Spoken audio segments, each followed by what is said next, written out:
Doutora Denise Albano, Alexandre de Moraes está sob pressão. Existe também a possibilidade de alguma consequência sobre os demais integrantes do STF? É isso, não é, Ivan? Ele, de certa maneira, está aí colhendo o que semeou ao longo de muitos anos. As ações, as escolhas que você faz, principalmente quando atropela a lei, quando viola direitos de terceiros, advém consequências. Elas podem até demorar, mas certamente essas consequências advirão, principalmente quando a pessoa vai escalonando. Parece não vislumbrar limites, acha inclusive que seu arbítrio pode ir além fronteiras do país, e assim essas consequências começam a surgir. A velha imprensa divulgava, inclusive uma jornalista aí da Globo News chegou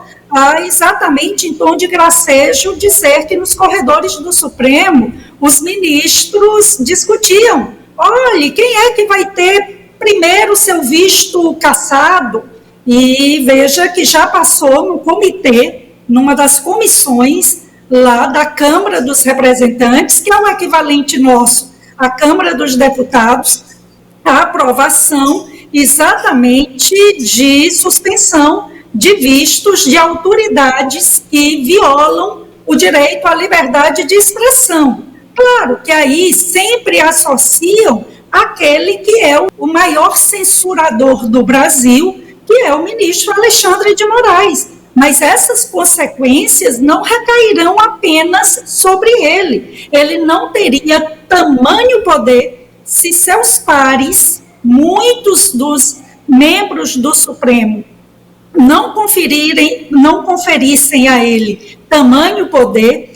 Também outros agentes que trabalharam junto com ele nessa escalada autoritária, nessa sânia persecutória ao direito à liberdade, em especial o direito à liberdade de expressão. E aí temos diversos agentes públicos, para além dos pares no Supremo, juízes auxiliares, delegados, agentes da Polícia Federal, para lamentar ainda essa situação vexaminosa a que o Supremo, totalmente rebaixado, vem submetendo o país, motivo de vergonha perante a comunidade internacional. De certa maneira, o Supremo só não é mais mal visto do que a corte venezuelana. Para completar, envolveram Itamaraty respondendo a uma nota de um departamento do que seria o Ministério das Relações Exteriores, que apenas se posicionou alertando que os países deveriam, sim, continuar protegendo a liberdade de expressão, sem perseguir seus cidadãos no exercício desse direito. E parece que a carapuça serviu e colocam o nosso Ministério das Relações Exteriores nesse imbróglio vergonhoso. Fica claro que ninguém solta a mão de ninguém. Confirma-se o consórcio que o Supremo Tribunal Federal, o Ministério das Relações Exteriores do governo Lula, é acionado como que para sair em defesa do Alexandre de Moraes. Inclusive, foi divulgado amplamente pela imprensa que a nota do Itamaraty foi como que revisada pelo ministro Alexandre de Moraes, numa promiscuidade que eles nem buscam esconder, que eles nem tentam disfarçar. E eu diria que ainda veremos vários capítulos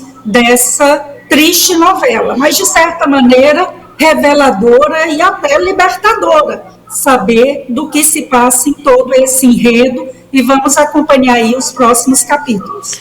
Quais são as principais consequências para Alexandre de Moraes no CPF dele? Olha, Ivan, veja que eu me lembro bem, em uma live, o jornalista Paulo Figueiredo, que mora há muitos anos nos Estados Unidos, que tem sua situação completamente regular, paga impostos lá, e ele recebeu a visita de um agente do FBI, o equivalente à Polícia Federal, em sua casa. a mando exatamente do ministro de decisão. Eles vejam que uma característica é que os tiranos, eles procuram exatamente encobrir suas arbitrariedades sob o manto do sigilo, para que, inclusive, os alvos deles desconheçam de onde propriamente vem essa ordem, qual o fundamento dessa ordem. Então, nós tivemos cidadãos lá nos Estados Unidos,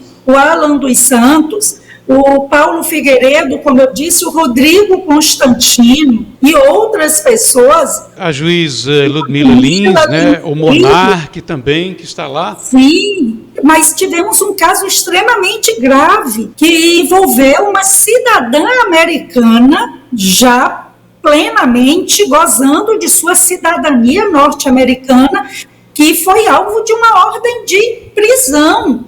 Então, eu diria que ele terá aí que prestar contas na justiça americana em vários processos, e uma característica do modelo de processo judicial americano, eu acho que vale a pena registrar isso, é o modelo chamado adversarial. Nesse modelo de processo, as partes envolvidas no litígio têm uma ampla disposição sobre o processo. Quem puxar aí pela memória de filme, série americana, vai ver que quem acusa pode negociar os termos da acusação em relação a quem é acusado.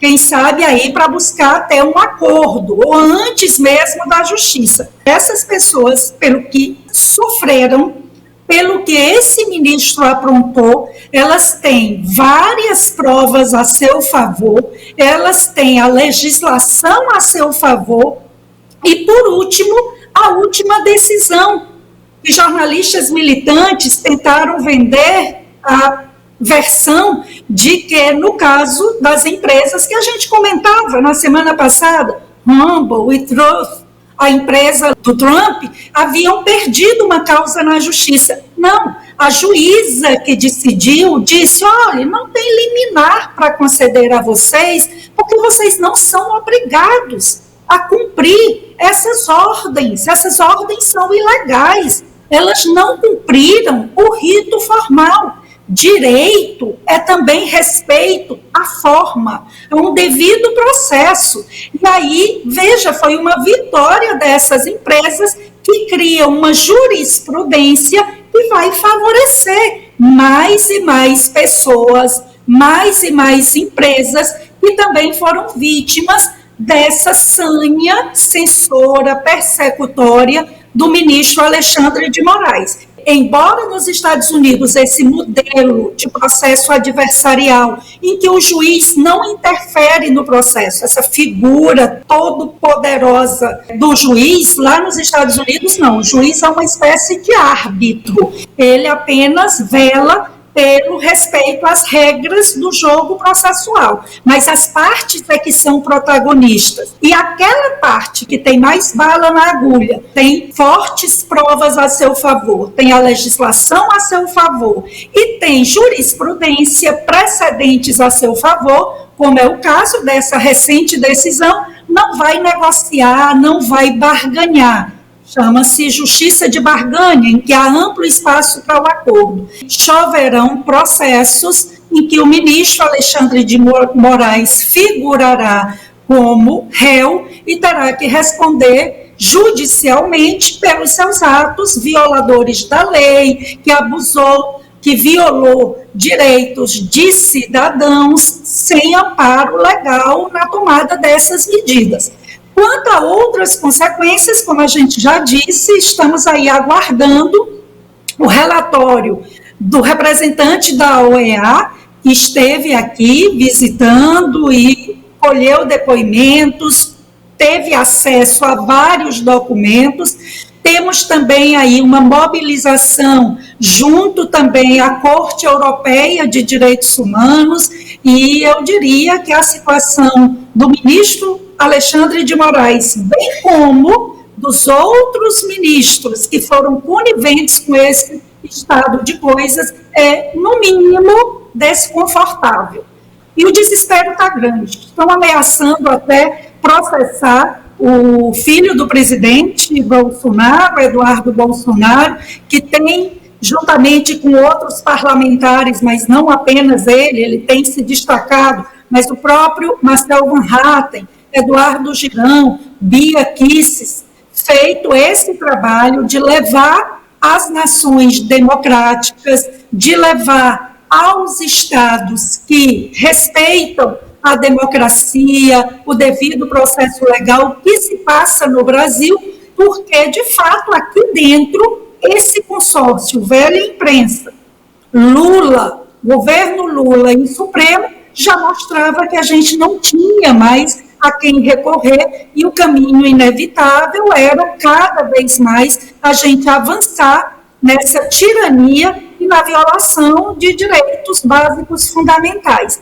Mais básico direito, e isso há registro entre cientistas políticos, entre filósofos, entre juristas, de que o mais básico direito é o direito à liberdade de expressão, porque é o direito à liberdade de expressão que lhe assegura bradar contra prisões arbitrárias de pessoas inocentes, as Déboras, os Clesões. É o direito à liberdade de expressão que nos assegura o direito à liberdade de crença, de professar uma religião. Em países comunistas não há esse direito assegurado. É o direito à liberdade de expressão que assegura a própria liberdade de imprensa. Veja a perseguição que jornalistas que não rezam na cartilha dessa tirania vêm sofrendo.